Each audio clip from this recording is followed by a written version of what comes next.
Bienvenidos a la edición del lunes 13 de junio de su noticiero TC al Día, programa producido por el Tribunal Constitucional. Esta semana, el Tribunal Constitucional dejó al voto el caso Majes Sihuas II. En el programa Tus Derechos, destacados especialistas analizaron el tema del derecho a la reunión. El Centro de Estudios Constitucionales desarrollará su segundo taller descentralizado, esta vez en La Libertad. Estas y otras noticias les tenemos para la edición del día de hoy. A continuación les presentamos nuestros titulares. En audiencia pública, Pleno del Tribunal Constitucional dejó al voto proceso de amparo del caso Majes Sihuas II. Es importante mantener la inmunidad parlamentaria, pero no debe convertirse en impunidad, señaló el presidente del Tribunal Constitucional, Carlos Messía. El programa Tus Derechos del Tribunal Constitucional abordó el tema del derecho a la reunión. El Congreso debe elegir a los candidatos más idóneos al Tribunal Constitucional, señaló el jurista Jorge Santisteban. En audiencias públicas de Pleno y Salas, el Tribunal Constitucional dejó al voto 226 causas. En audiencia pública realizada el miércoles 8, el Pleno del Tribunal Constitucional dejó al voto la demanda de amparo interpuesta por el Gobierno Regional del Cusco contra el Gobierno Regional de Arequipa por el proyecto Majes Sihuas II. La audiencia pública se inició a las 9:30 de la mañana con el expediente 1939-2011, que corresponde al proceso de amparo del caso Majes Sihuas II.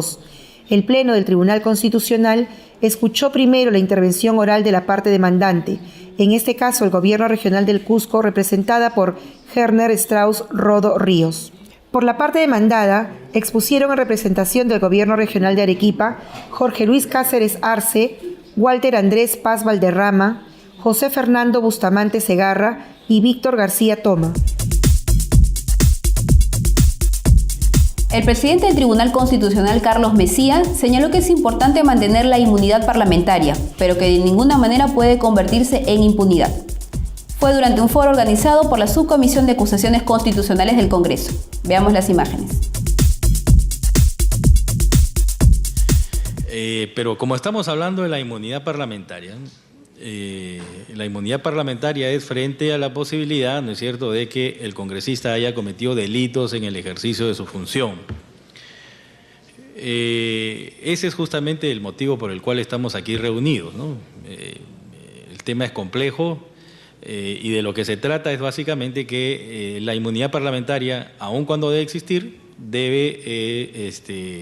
no debe convertirse en sinónimo de impunidad y de abuso, ¿no? de un falso espíritu de cuerpo que no debe existir. Durante su intervención, el titular del TC planteó la renovación por tercios de los congresistas. Escuchemos. Creo que una forma de poder también ejercer un control más ciudadano en la perspectiva de responder qué hacer cuando el pueblo se equivoca, cuando elige mal, o cómo garantizar que a quienes elegimos ejerzan bien su función.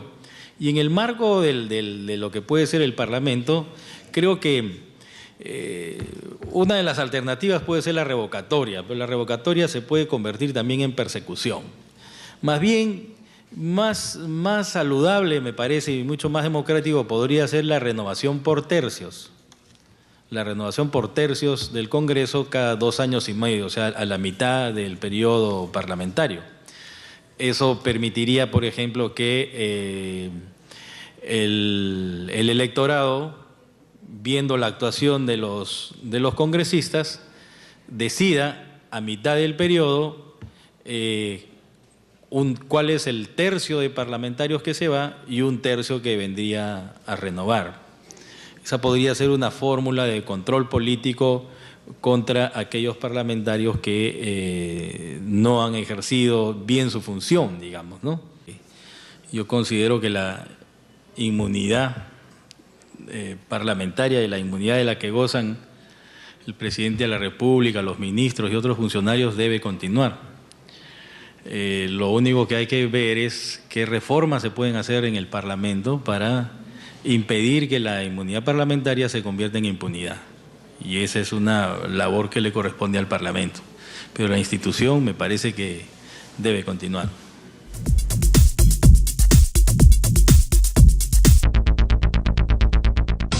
Informes, análisis y entrevistas sobre temas de interés para la ciudadanía.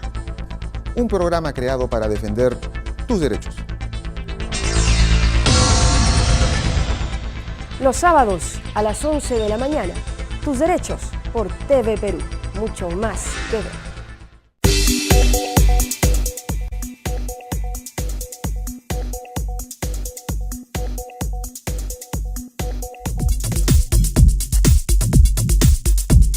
En el programa Tus Derechos analizaron como tema central el derecho a la reunión. Pero antes veamos el informe que prepararon.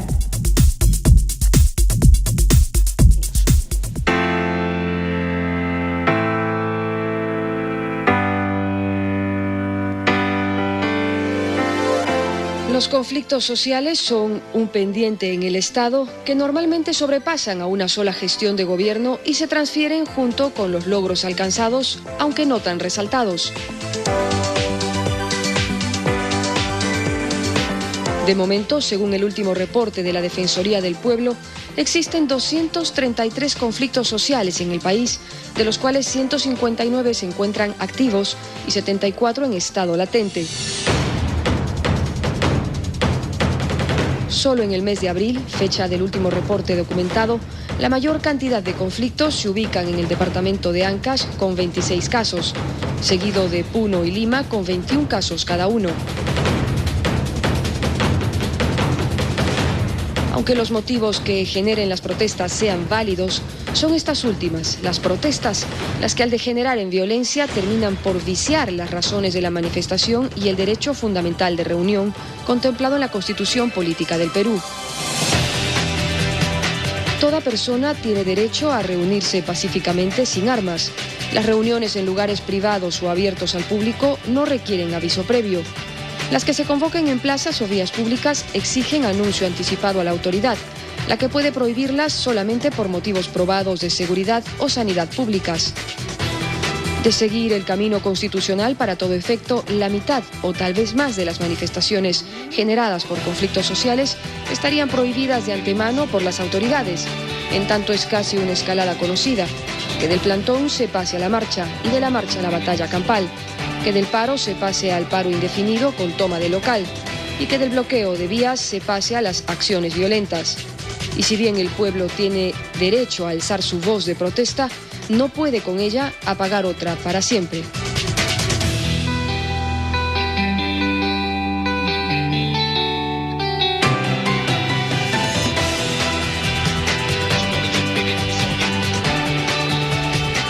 El derecho es a la persona como también los límites. El derecho de reunión no es un derecho absoluto o ilimitado, y en tanto la relación reunión-manifestación sea un vínculo estrecho, reconocido y real, se deben agotar las vías legales.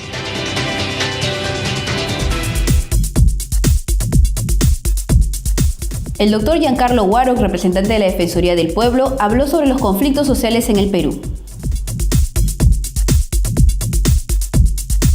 Es cierto, la Defensoría del Pueblo desde el año 2004 viene reportando e informando sobre los conflictos sociales. Las fases que nosotros informamos a partir de la realidad de los conflictos sociales en el Perú son principalmente 5, ¿no?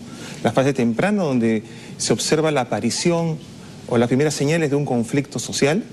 Una fase siguiente de escalada, donde hay también señales o advertencias de violencia, que puede ser, por ejemplo, un bloqueo de carreteras, puede ser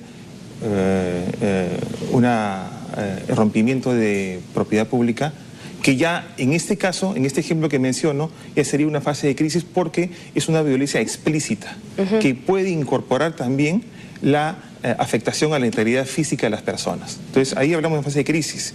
Sin embargo, un conflicto social no puede permanecer de manera continua en violencia. Los actores del conflicto cesan sus esfuerzos violentos, si cabe el término, y desescala. Es otra fase del conflicto. Desescala el conflicto y las partes tienen la oportunidad en esta fase siguiente a la de la crisis de iniciar la opción de del diálogo. Esta opción de diálogo, que es la que nosotros desde la Defensoría del Pueblo hacemos una apología permanente en cada uno de los conflictos que reportamos. Por su parte, el doctor Óscar Peña Jumpa, catedrático de la Universidad Católica del Perú, explicó la situación de los pueblos indígenas y comunidades aymaras cuando ven afectado su hábitat. Veamos. Amigos aymaras, como los suelo llamar, porque yo he trabajado con ellos, he vivido con ellos y les agradezco muchísimo que me hayan brindado un espacio para poder desarrollar los estudios que he hecho sobre ellos, vinculado al derecho y la justicia. Para mí son grupos pacíficos. O sea, mientras que no se les afecta, mientras que no se les daña en parte sus derechos, ellos viven pacíficamente y no tienen mayor inconveniente de interactuar inclusive con los mestizos o con los blancos, que podrían ser occidentales, entre comillas, como los denominan a veces. Entonces, no es cierto de que sean grupos conflictivos. O sea, como todo grupo social, hay personas que destacan más de una forma que de otra. Pero en general, mi experiencia, tanto en la zona norte como en la zona sur de los aymaras, son personas con las que se puede hablar, son personas a las que se les puede pedir permiso para poder ingresar a sus comunidades y poder realizar estudios vinculados al derecho, vinculados a la agricultura, vinculados a la ganadería, vinculados a todas las actividades importantes que ellos realizan. El Tribunal Constitucional cumple un papel fundamental en el país y es importante que el Congreso escoja a los candidatos más idóneos para que cumplan una tarea independiente. Así lo afirmó el jurista Jorge Santiesteban de Noriega. En un país como el Perú, en el que hay solamente una asamblea, solamente un Congreso unicameral, el Tribunal Constitucional tiene un papel muy importante. Porque no tenemos este paso que es el Senado, que es la Cámara Revisora, que deberíamos tenerlo. Esa es otra de las modificaciones constitucionales que debería impulsar el presidente electo Humala y sus congresistas, y creo que todos. Pero en fin, el tribunal cumple un papel fundamental y es muy importante que el Congreso escoja candidatos al tribunal que sean idóneos para que puedan cumplir la tarea verdaderamente independiente. El tribunal es capaz de realmente enmendarle la plana a todo un Congreso. Así es. Y tiene como base la Constitución. Ahora se vienen por lo menos 2 cambios en el Tribunal Constitucional. El doctor Vergara Gotelli ya agotó su mandato y el presidente del Tribunal Mejía entiendo que está por agotarlo en el mes de julio, y si no es de julio es por allí. Entonces, una tarea fundamental será escoger a los candidatos para que cumplan con esta función que es tan importante, Raúl. El tribunal tiene que sentar cátedra del más alto nivel y hemos tenido momentos singularmente importantes en el Perú con el Tribunal Constitucional.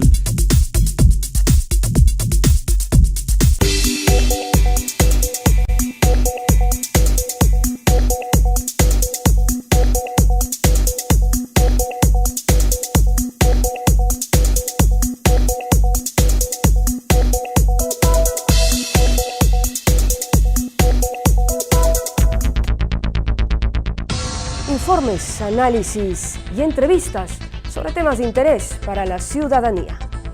Un programa creado para defender tus derechos. Los sábados a las 11 de la mañana, tus derechos por TV Perú. Mucho más que ver. En audiencias públicas de pleno y salas, el Tribunal Constitucional dejó al voto 226 causas, entre procesos de amparo, habeas corpus y de cumplimiento. El primero en sesionar fue el Pleno del Tribunal Constitucional, que dejó al voto 8 procesos de amparo y 7 de habeas corpus. El jueves 9 hizo lo propio la primera sala del tribunal, que preside el doctor Ernesto Álvarez Miranda, y dejó al voto 105 expedientes. Entre las causas que se atendieron, 82 corresponden a procesos de amparo, 16 son de habeas corpus y 7 de acciones de cumplimiento. Entre las entidades públicas demandadas figuran la Oficina de Normalización Previsional, con 37 expedientes, la mayoría de ellos referidos a jubilación, 6 municipalidades provinciales, 9 municipalidades distritales y una municipalidad del centro poblado, entre otras instituciones, tanto... Bien amigos, hemos llegado al final de su noticiero TC al Día, programa producido por el Tribunal Constitucional. Los esperamos la próxima semana en una nueva edición.